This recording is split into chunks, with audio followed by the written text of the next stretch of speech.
Hello friends, you're with the Lonesome Gamer, and I'm still playing 7 Ages.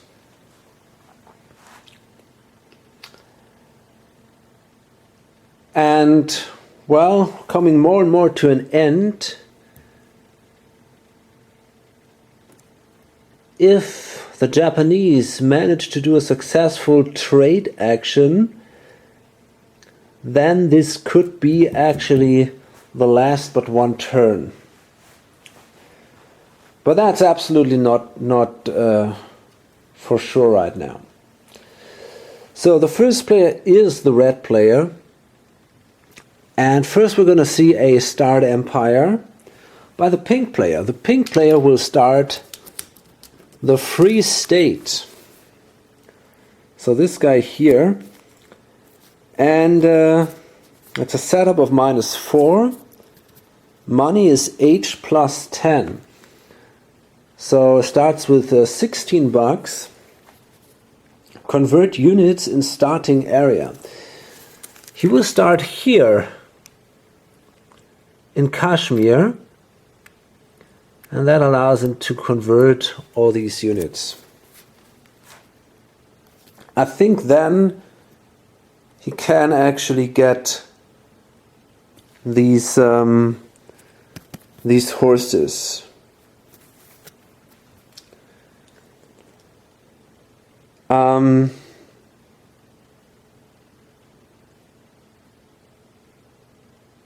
Yeah, okay, so that's what we do for now. Okay, so I purchased this army here for 16 bucks. And as you can see here, I use this cavalry unit. Basically, they are not allowed to build cavalry until they trade cavalry or ships, until they trade with someone who already is allowed to build that. I think in this case it doesn't make a lot of sense because they've already converted cavalry units, so I will allow them to build cavalry but no ships, because until now they haven't converted any ships. Okay, so they're going to place all these guys now here, and they got quite a decent army now here. And that is a threat to the Satavahanas. For the first time, actually, it's interesting to see that. For a very long time, there was absolutely no threat for them at all. But now, we might see at the end of the game maybe an interesting development here. Problem is the Satavahana are technologically pretty far behind, but they still have a lot of economic power, and yeah, that might be their advantage then. We'll see about that.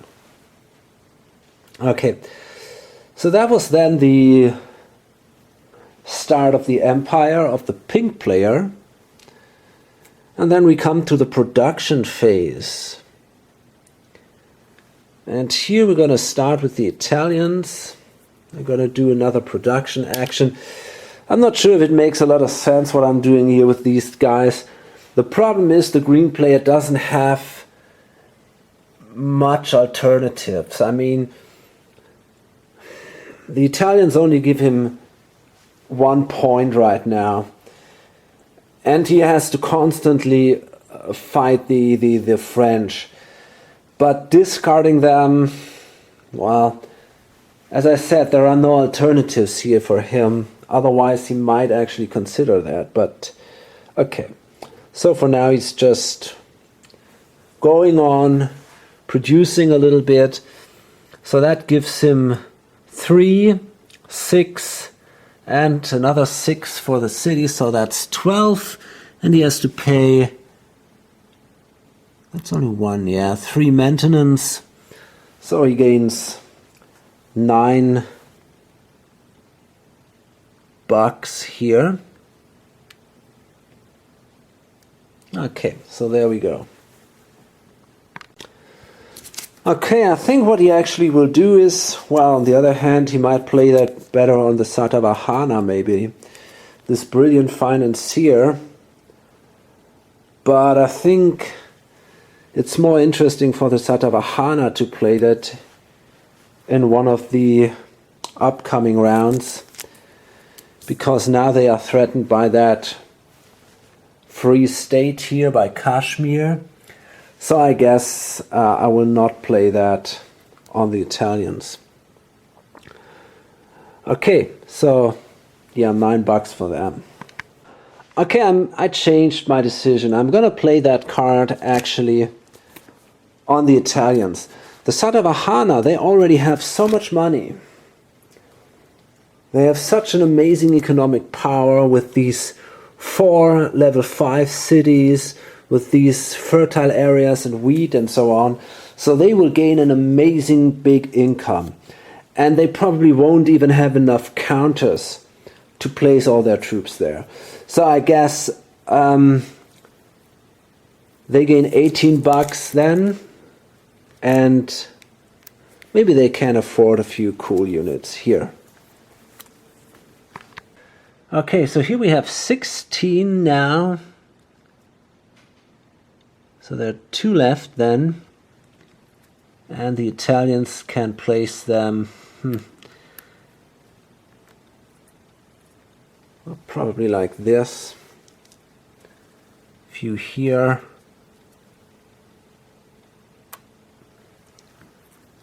And the others here.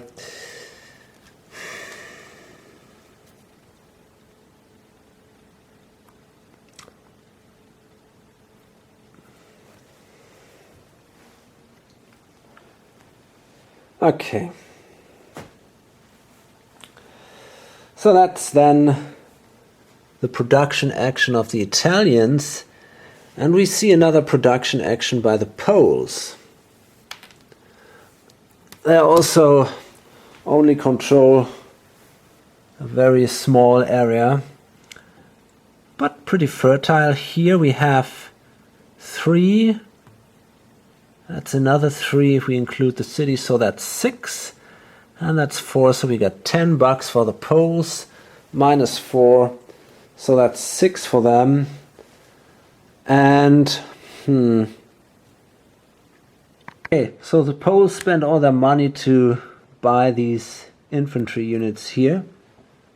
And one goes here, another one here, and the last one here.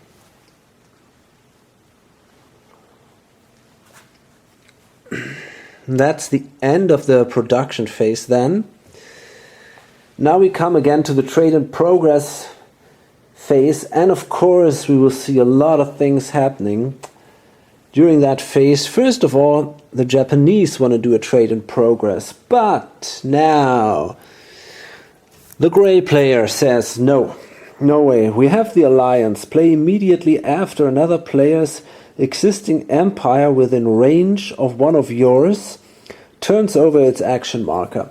The Japanese are definitely in range of the Vietnamese, so there is no doubt here.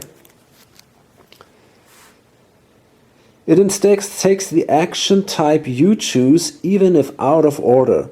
You can't choose start or discard empire. Okay, so what he actually chooses is a maneuver action. That's pretty useless for the Japanese player in this situation. And then the gray player is going to play the Vizier and take that card back in his hand, so he can stop the Japanese player from moving on a second time. So in this case, this alliance is a very powerful card. Okay, so what's now an option for the Japanese player to do? Honestly, I have no idea. He wants to control as much sea space as possible.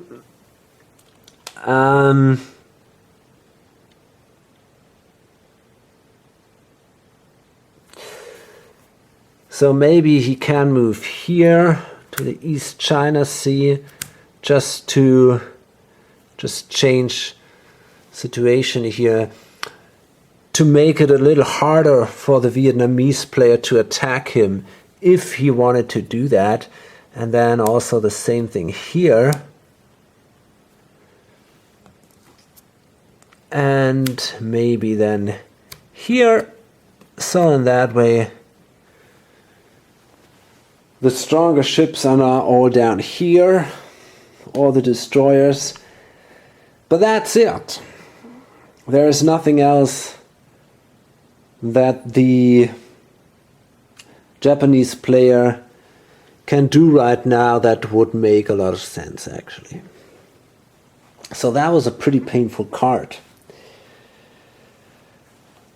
Do we have more trades? The Satavahana, they've also chosen to do a trade.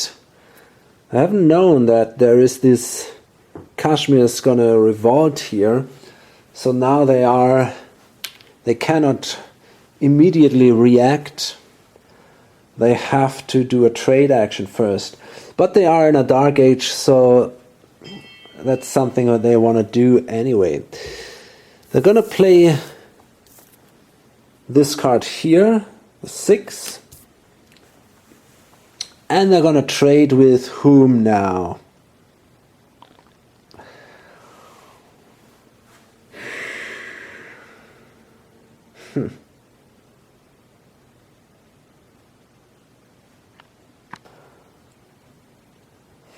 Okay, I think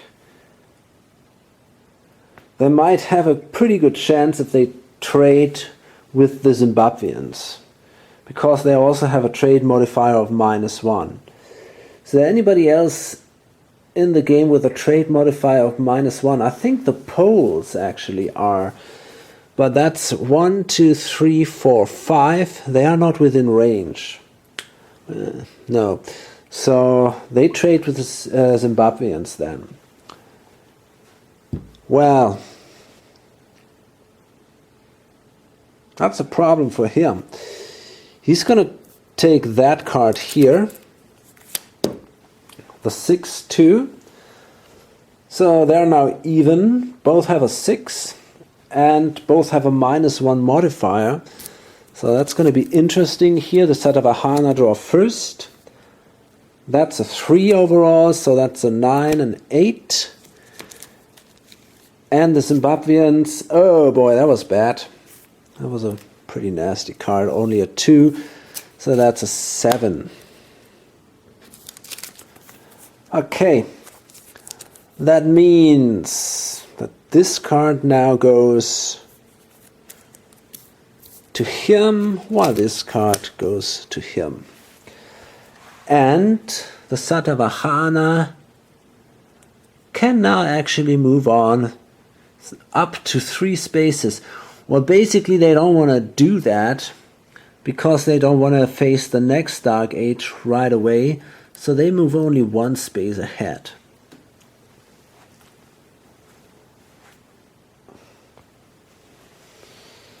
Okay.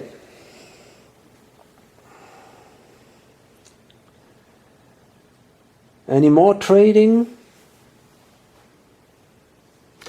The Dutch, they also want to trade.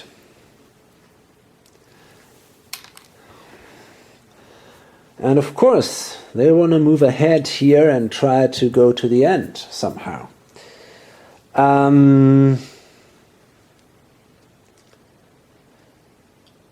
Well, let's see. The only advanced empire here is the Japanese Empire, but I'm pretty sure they are simply too far away from the Dutch. 1, 2, 3. Actually not. 4, 5, 6, 7. That works. They are within range. Unbelievable, but it's a fact. 1, 2, 3, 4, 5, 6, 7. Yeah. They can trade with them here in the Sea of Okhotsk. Oh, yeah, whatever. So,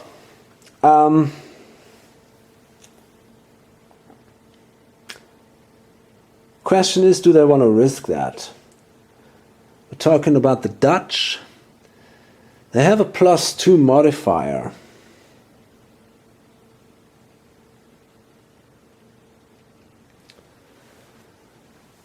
Well, they have this card here. And we know... No, they don't.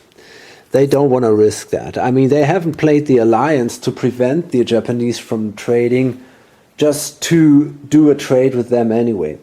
So what they will do instead is they will take someone who is not that strong, for example the Poles, and try to get a cheap trade with them, maybe by playing this 6 here. The Poles, well, they have a -1 modifier, so they already know there is basically no chance for them to win. So I guess what they do is, well, maybe not that one, maybe this one here, that 2. Then we draw a few cards. Whoa, that's a 1. So overall that's a 7 and a 9 for the Dutch. That will still be enough. Yeah, it is, no doubt here. So that card goes to the Dutch, while this card goes to the Poles. And that means now the Dutch have won a trade and they are allowed to move 2 spaces ahead.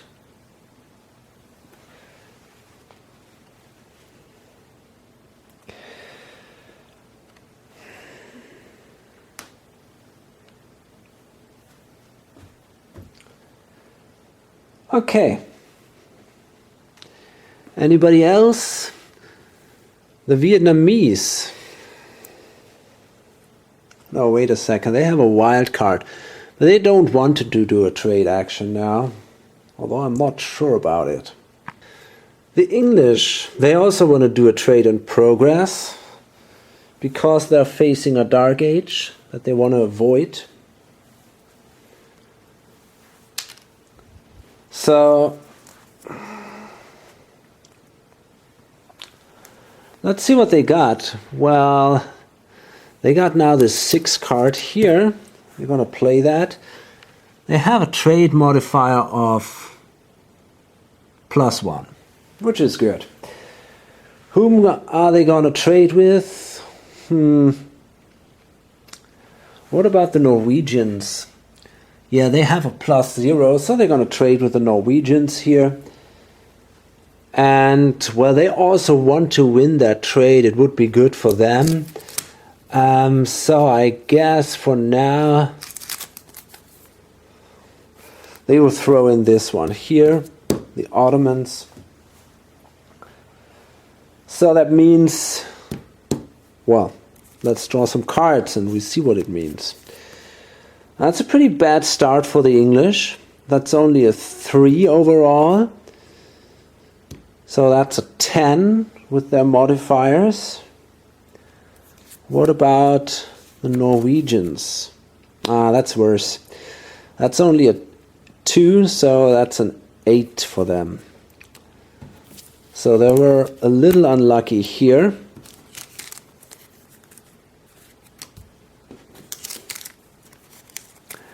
And the English, they are allowed to move ahead up to 2 spaces. So they end up here.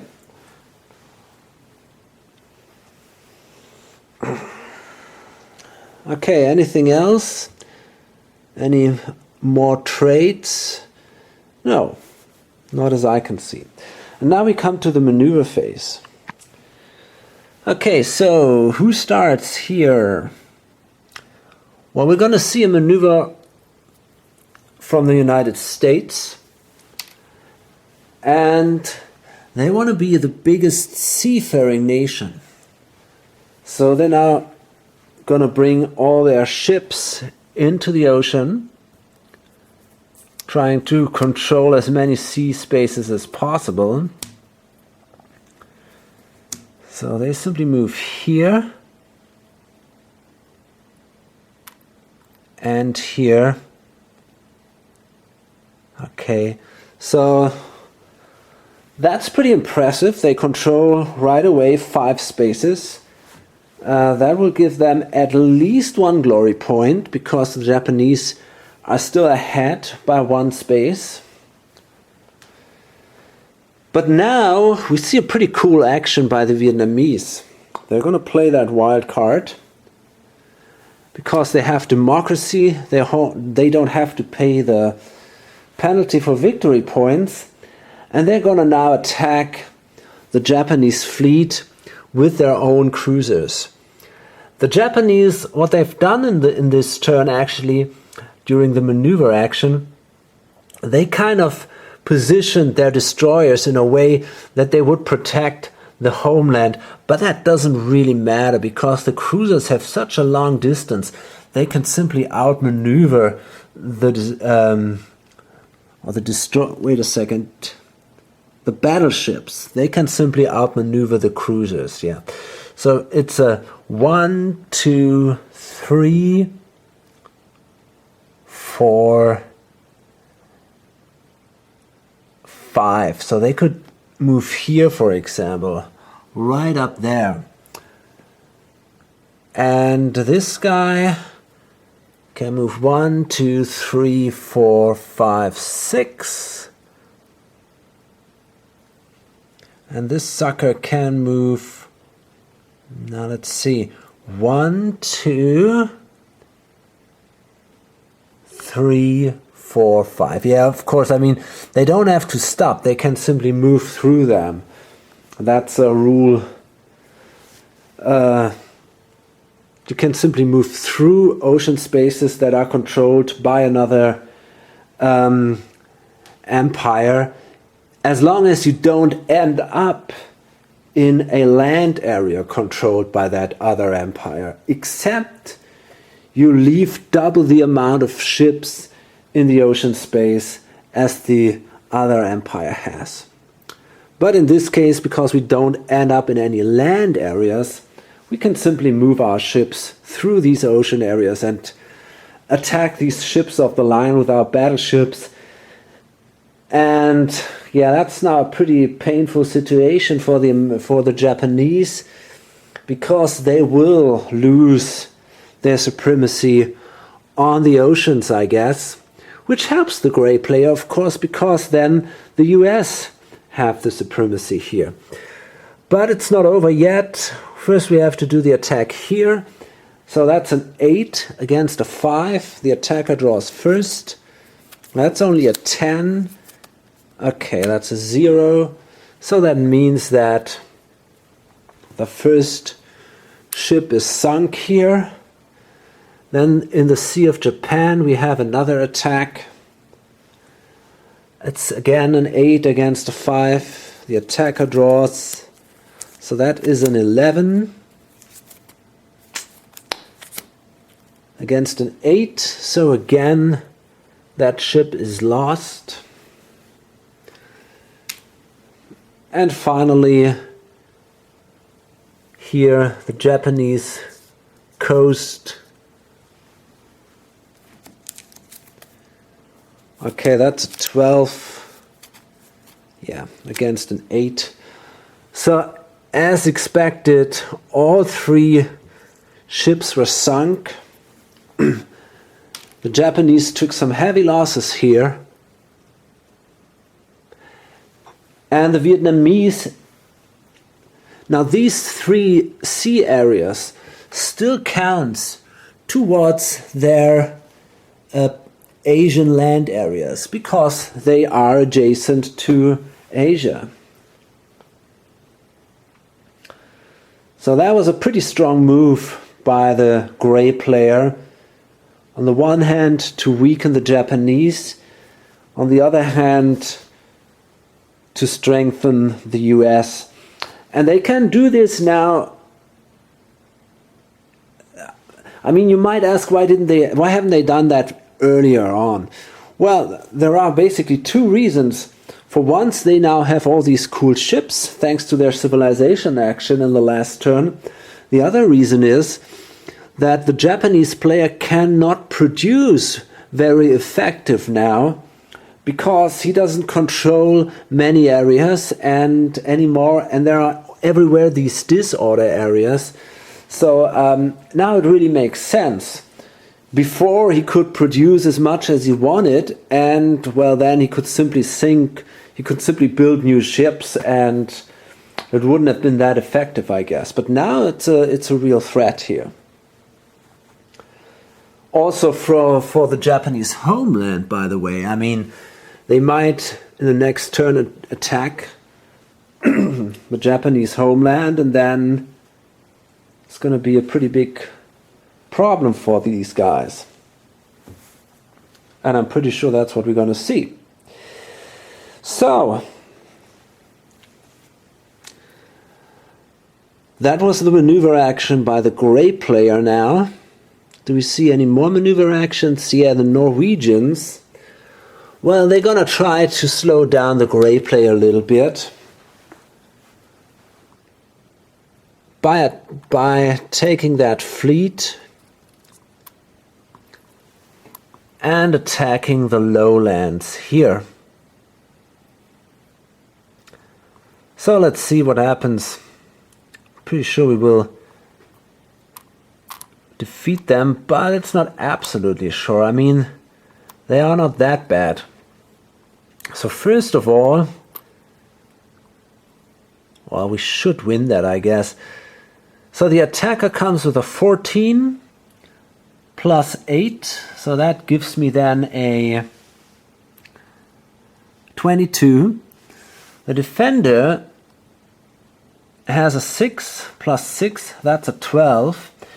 But in addition, he has a plus 2 modifier for the forest and a plus 2 modifier because it's an invasion. So it's a 16. Still, I guess it's not going to be enough.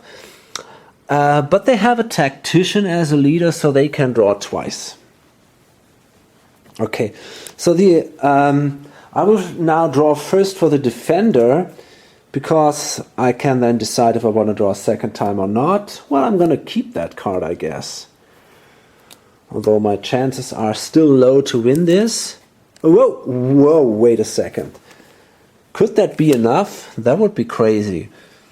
So let's see. We have, again, that's a 14 plus 8. So that's a 22 plus 0.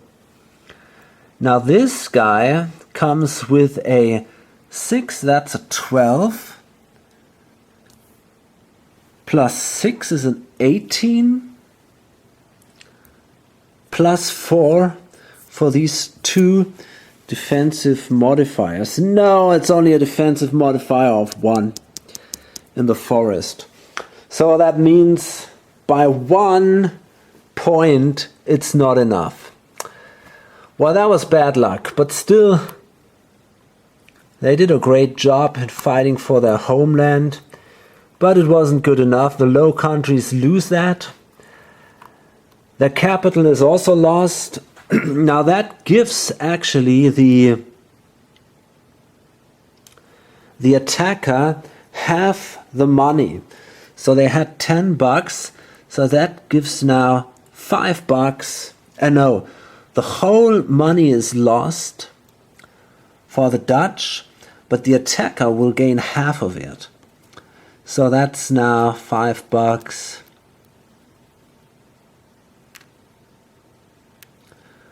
for the Norwegians. So they are now here. This city is reduced to 3, and that's it then. Okay, so the Norwegians are pretty wild guys. They have taken the Irish out, and now more or less the Dutch. They probably would not have done that normally, but in this situation where the gray player is so far ahead, it makes obviously sense. Okay, so any other maneuver action here? Let's see. I don't think so. Nope. We see some destiny actions. The Zimbabweans start. So they can draw, well, first they're going to throw away that card, and then they can draw 3 cards. A civil war. Well, not that interesting, but 5 points might be useful for a trade. Well, that can be good if we got to fight somehow.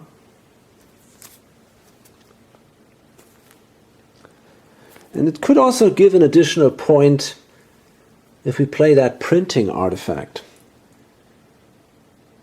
Now we have a moon landing here. I'm not sure when we can play that, but it could be also interesting. I mean, we want to take as much points now as possible, and the last card is this one here, a radio. Okay.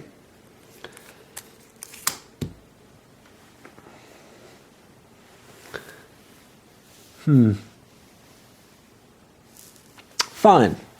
So that was the destiny action of the Zimbabweans. More destiny actions. Well, actually no. But we see a few civilized actions. So first, it's now the Arabs. Well, they are going to play Islam. Now that's really an interesting choice here. They've decided to, well, there was that choice. Do I want to attack the Free State first, or the modern state in this case first, and then become Islamic, or do I want to choose Islam right away? Well, I've decided to choose Islam because it will bring me right away 2 additional points plus 1 point for the artifact itself. So I guess that could be a good idea. And yeah. No, that's the wrong one. Okay. So there we are. So the Arabs have now Islam.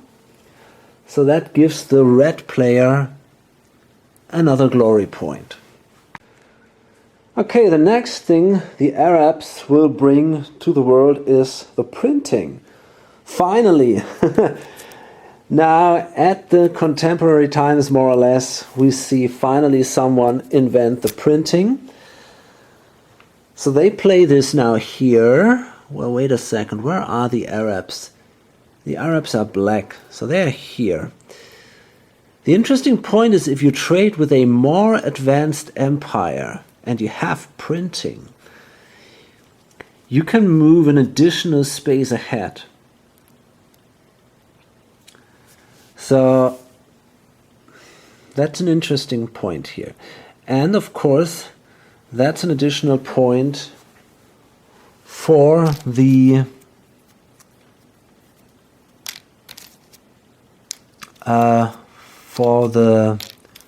red player. I'm just trying to find that artifact, the green artifact here. Okay, so after this printing, that printing kind of blocked us. Nobody had played printing, so all these other things like railways, radio, all these things couldn't be played without printing. So we might see now some technical leap from these in the world happening at the beginning of the 7th age. But let's see. Anything else The Arabs will play. Well, what is it with this civil war? Play only if you can start an empire. So that's not possible. So, no. They can promote a leader. They can have up to 2 leaders. That's a religious, whatever, religious leader. I gotta check what he wants to do, but I think he's not that important. Well, it's not bad either. I'm gonna take that guy. He gives me, I think, an advantage during a heresy action, but I'm not sure about that. But the cool thing is, if I do a destiny action with these guys, I place my discarded cards on the bottom of the deck, or of the discard pile, and I can choose if I want to draw from the discard pile, from the draw pile, or from the top of the discard pile. So that's kind of a funny option. So I'm going to place this guy here.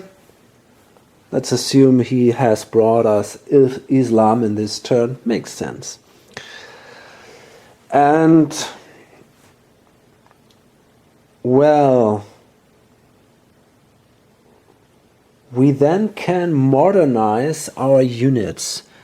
Do we have already tanks? I think we do. Yeah, we do. So we cannot modernize any more units. We can urbanize. So I'm gonna level up my city here, and that's it then. Okay.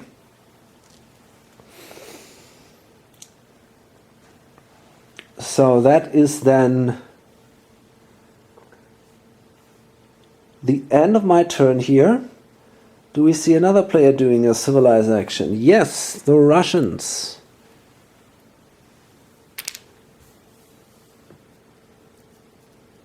They don't have printing yet, so they cannot play any cards, that's for sure. They can promote a leader. They might actually promote Tolstoy.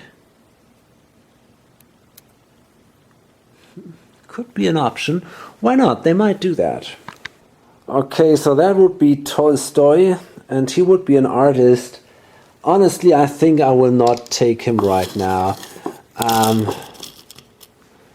gonna... a populist. I think I can take another pick here. I can have up to 3 leaders.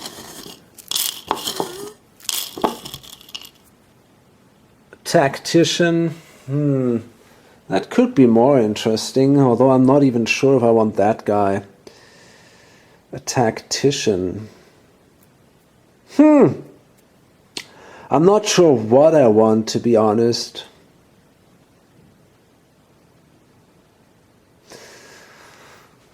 Administrator is maybe better. Let's draw another one. Let's see what happens. An explorer. Yeah, that sucks. Okay, anyway, I'm gonna place that guy here. Whatever. Okay, now we could adopt a religion or a government. Well, I'm thinking about adopting Christianity. I think I can easily do that. There is no real disadvantage to that. On the other hand, I might also adopt Buddhism, which is maybe even stronger. That's an interesting question. I could also adapt Islam. Damn, so many options now. I guess I'm gonna take Islam. I think that's pretty cool. That might allow me to attack some of these suckers here and gain a few glory points for that. Why not? So let's say Russia becomes also an Islamic country now. Yeah, there we are. On the other side, that's a pretty bad idea because we are a democracy. And that doesn't work well together. So now I'm actually Not sure if I want to be a Christian country or a Buddhist country.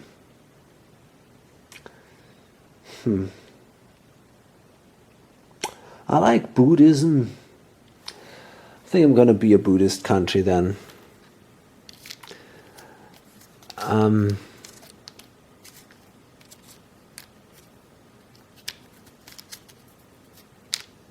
What's that? Okay, actually I'm pretty sure it's not possible for me to become Buddhist. Simply because there is no marker left for Buddhism. It seems to me like there are only 3 markers. One at the Satavahana, the other one the Japanese, and the last one the Vietnamese. I think there is no other marker for Buddhism here. So I'm going to become Christian then. So that gives me at least a glory point, and in addition I will gain a disorder marker in my capital. But that's not so bad. My empire is so big, so that doesn't really matter. Okay. So then I can modernize my units, which isn't bad. Let me see, I'm here. So that means I can have some better ships. These guys, for example. I can also have these cool cannons. These ones. I cannot have the motorized infantry yet, nor the tanks. Okay, let's see. What about this? Yeah, that's actually possible. That is the horse artillery. That one. I can have that. Yep. And these. Okay, I guess that's it then. And then I can urbanize, and I'm gonna build 2 cities in these fertile areas here. Okay, so one goes here. Well, yeah, that's fine, and the other one goes here actually. Okay, now this is then, I could remove disorder for $7. Guess I'm gonna do that. I've got the money, so I'm gonna pay $7 and remove the disorder in my capital. That's a good thing. Okay. So that's the civilized action of the Russians. We're going to see a civilized action by the French. Now they can also play artifacts and event cards. Let's see what they can do. Okay, so the yellow player is going to play Chaos on the United States. Remove an artifact from target empire, it goes back 1 progress. So he can remove Christianity, so that costs now the United States 2 victory points. That is really painful. And then move back 1 step. That's not so bad.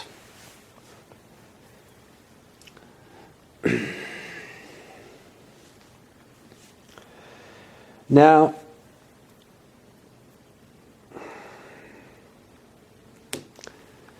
anything else they can play? Well, it's said that they cannot play the revolution on the United States or Vietnamese. That would be awesome. But to do this, there has to be at least 1 disordered area in that country. And that's not the case. And the others, the countries with disordered area, they basically seem pretty bad anyway. The only option would be maybe the English. But they are so terribly weak. I don't think I want to play that on the English. So, yeah, I think I'm gonna hold on to that, trying to get somehow a disorder marker onto one of these important empires and maybe then play the revolution, but we'll see about that. So then we can promote a leader.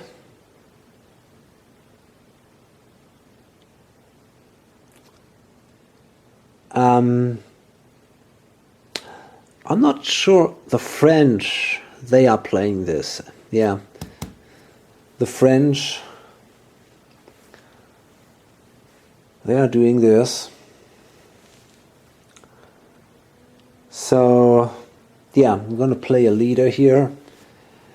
And, wait a second. I think I can bring Marie Curie into play. I'm going to do that. She's a scientist, and that might help me to get out of these dark ages. Wait a second, haven't I seen her somewhere as a disordered marker? I don't know.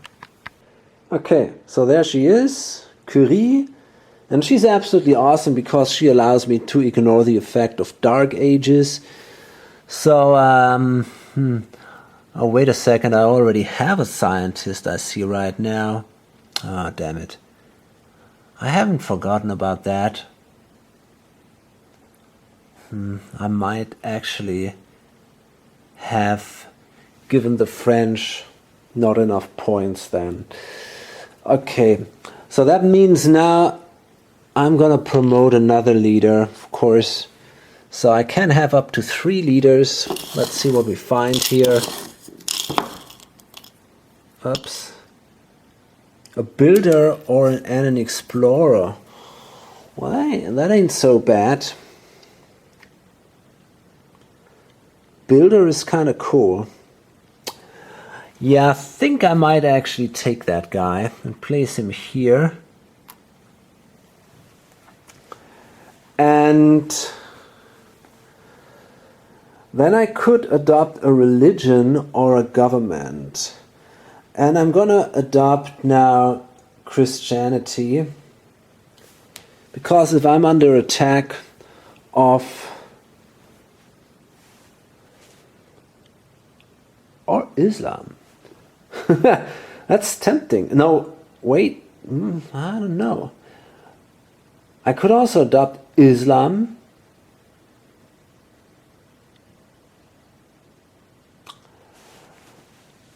But is that something I really want to do? Well, it could give me some glory points. I might actually do this. I might adopt Islam. And then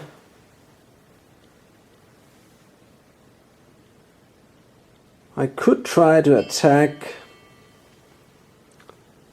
these guys here. Now that's really tempting. I'm gonna do that. I'm gonna adopt Islam.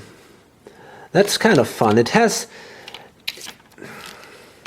in addition to the fact that I might gain some glory points out of that, is that? Yeah. It still makes this guy no longer the second biggest Islamic state. So that costs the red player another glory point now, which is cool. Okay. Well, I see some hard times now coming for Europe, with French being Islam and all these non-Islamic countries here. We might see a religious war now in Central Europe.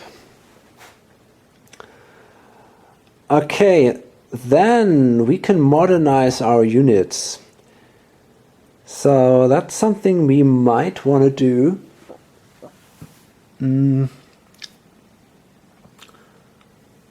I think this, for example, that is absolutely possible.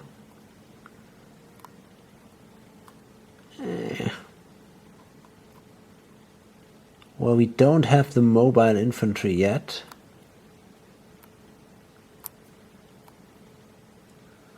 No. So, not such a big advantage here. The French are here. So they are technologically quite behind. What's underneath that? Okay. Well, fine. And then we could urbanize, and because we have that builder, we can now build cities in 2 spaces, and I think I'm going to build one here, one in Carthage, and then I'm going to level up here my hometown.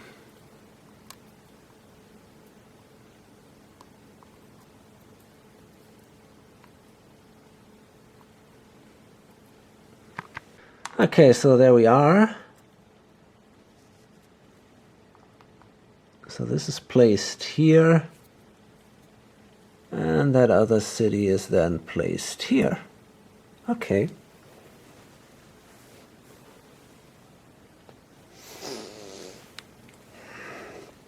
So that's then the end of the French action, and that's the end of the civilized action in general. Then we see maybe a discard empire action, but I think I'm going to change that into a pass action.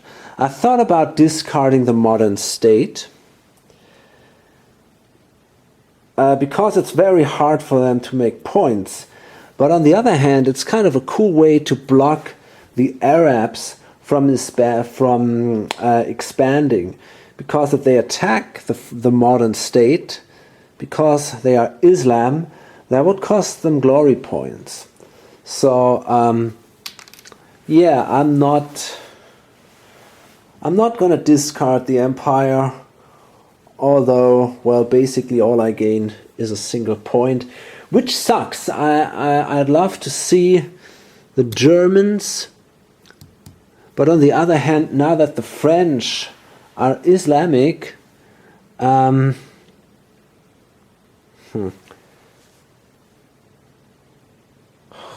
it, I'm not sure what to do here.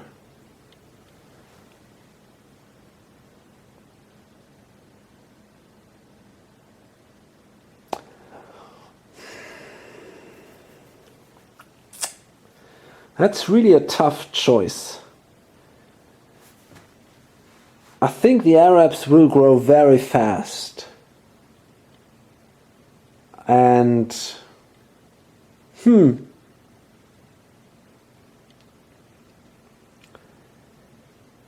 if I discard this area here,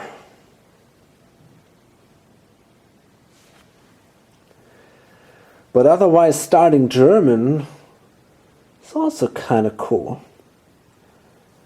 I'm not sure. I think I'm going to wait for now.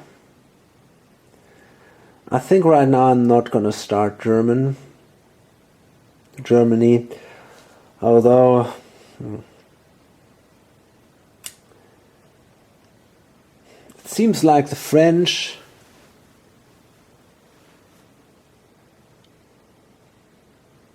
will struggle with the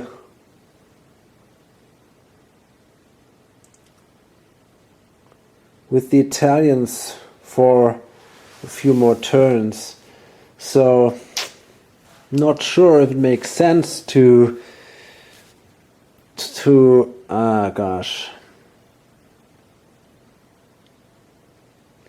hold back Germany. And Germany is pretty cool. Gain points for artifacts, for the homeland. Germany is definitely better than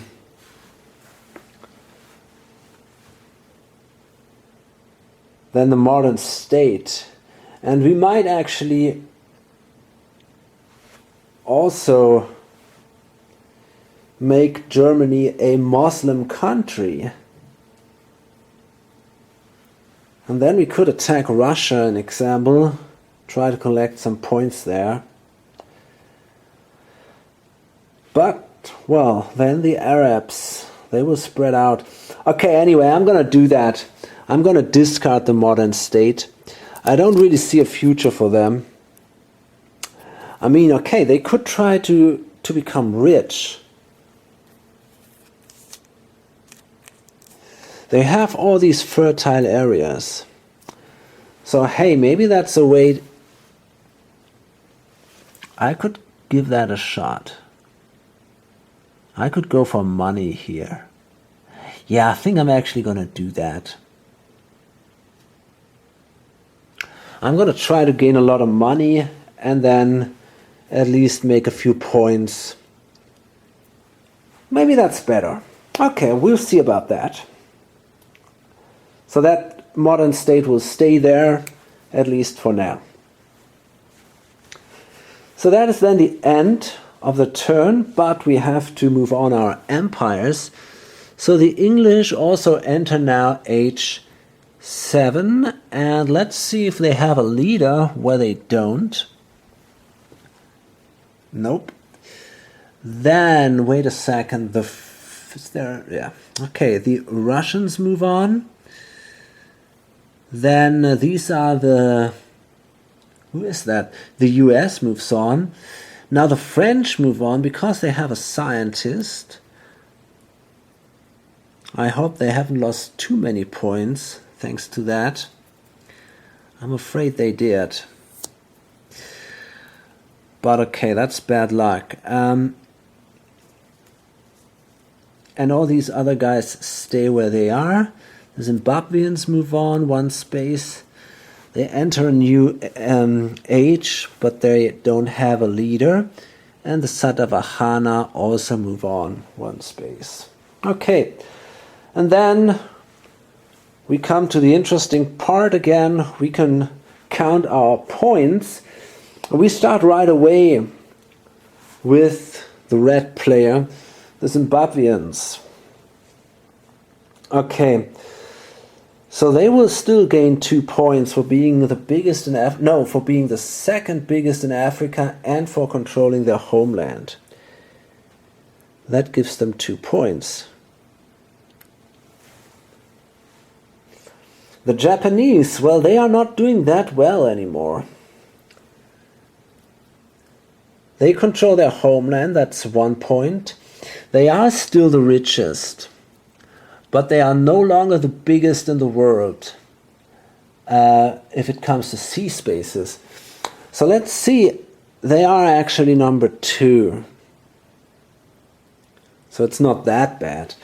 They still gain 1 point for this, so they still gain lots of points actually. 3, 5, 6, 7 points. That is pretty impressive. 2, 3, 4, 5, 6, 7. And the Arabs, well, they now gain 2 points because they are the third biggest Islamic state in the world. Okay, well, Japanese, the Japanese are still doing good, but it might be only a question of time until their empire collapses. If they are attacked in the next turn here in Honshu at their homeland, that will cost them quite a few points. But they have a lot of money and they control a lot of wheat. That makes them very powerful. The Satavahana, well, that's still 3 points for the Satavahana, I think. but I gotta count that. Okay, so now that they've lost Kashmir, it's pretty interesting because they are now even with the US and with the French. They all have 12.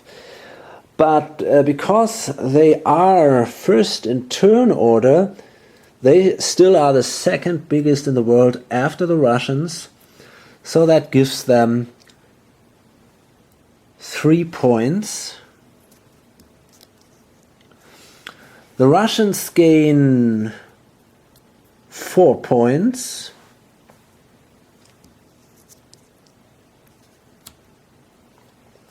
And the Italians just 1 point.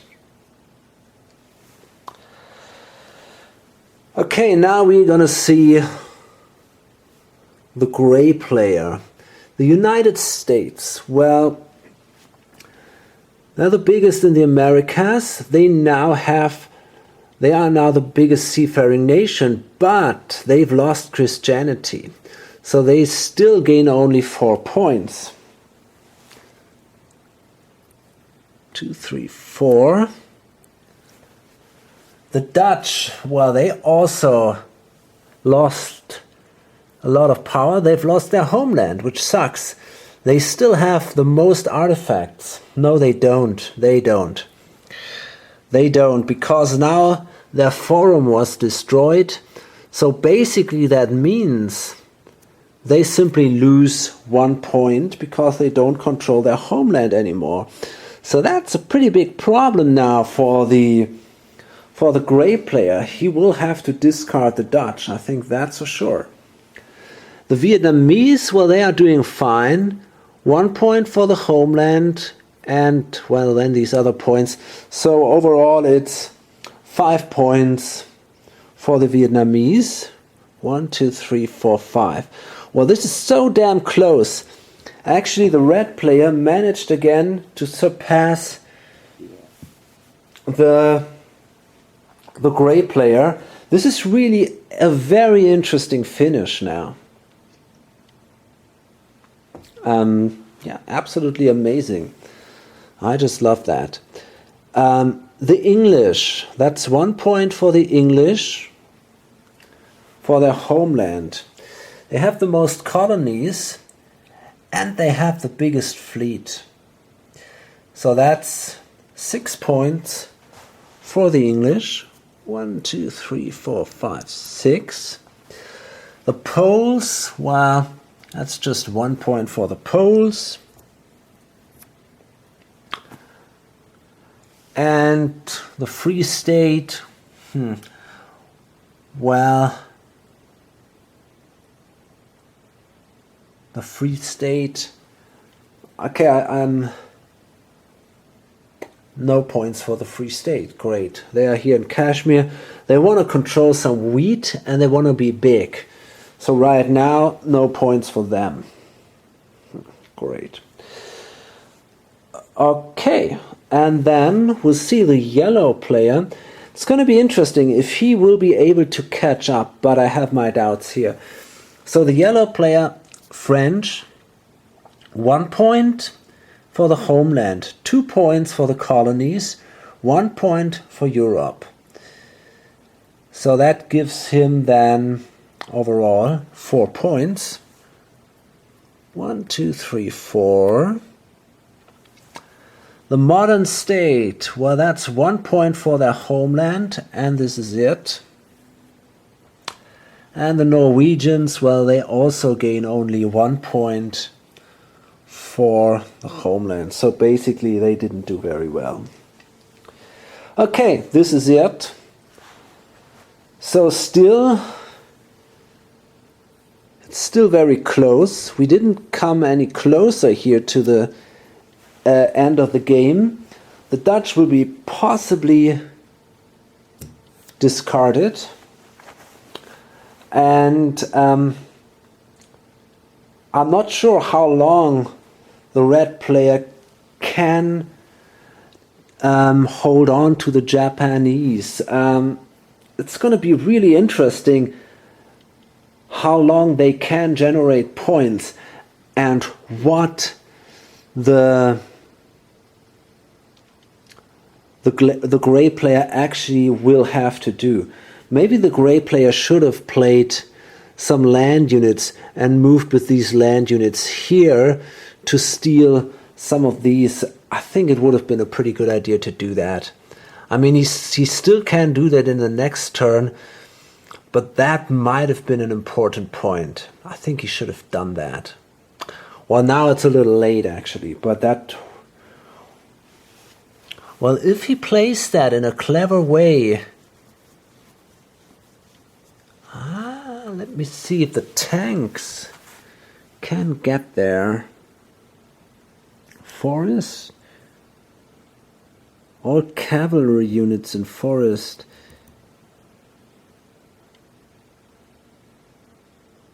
Well, let me see. Yeah, I'm afraid the tanks cannot move as fast through forest as I would have loved to see. Well, okay, it's interesting. We're gonna see some interesting battles, that's for sure.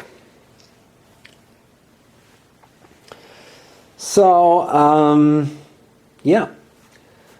Hope to see you in the next video or on lonesomegamer.com. Bye.